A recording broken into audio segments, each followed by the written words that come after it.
Okay, good evening everyone. Good day lang. Okay, so I do have po another interactive game. Hulaan mo. Okay, para siyang, ano, ano yun? Yung simple lang na laro, hulaan mo lang siya. So, again, this is for magandang gawin for the class observation. Sample. So, meron po akong bibigyan na tatlong sample lang naman. So, ang gagawin lang dito, hahanapin kung ano yung mga nawawalang letters dito hanggang makabuo ng isang isang word. Ano ba yan? Okay, so let's click. Sunod-sunurin na lang natin. Okay. So, mag-a-appear siya doon. Kapag na-click na siya sa taas, mawawala na siya. Pupunta na dun sa baba. Ibig sabihin, pag naandito na sa baba, na-click na natin siya. Okay? So, rumble letters na lang. Ayan. Okay. And then, syempre, that's my name. Karen Ayala. So, pwede naman po siyang mapalitan, ma-rearrange yung mga wordings. Tuturuan ko naman po kayo kung sakali. Okay, then click this one sa baba. So, ayun yung clap sound. And then, dito naman is the another set or the round 2.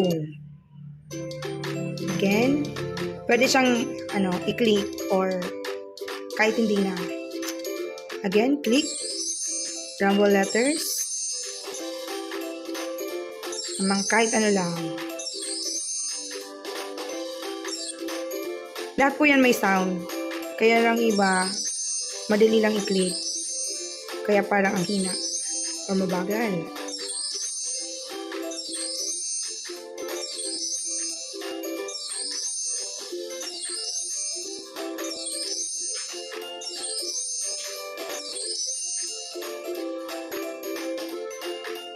Okay, so yung hindi ko na-click, itong mga letters na to, hanggat hindi po siya nakiklik, hindi siya pupunta dito sa baba.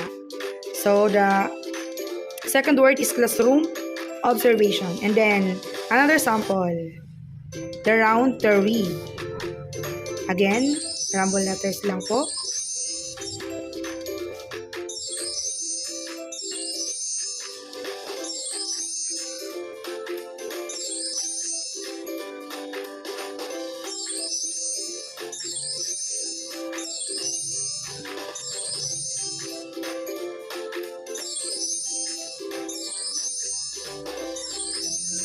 So, this game, lahat po ng pinopost ko na interactive game, lahat po yun gawa ko. Meron po siguro pagkakapala sa iba, pero naging, tawag dyan, inspiration lamang.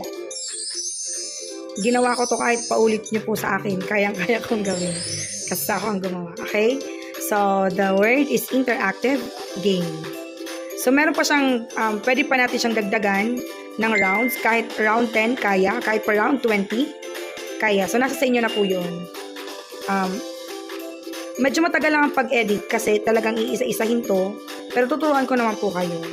So, if you're interested po, just message me. Thank you!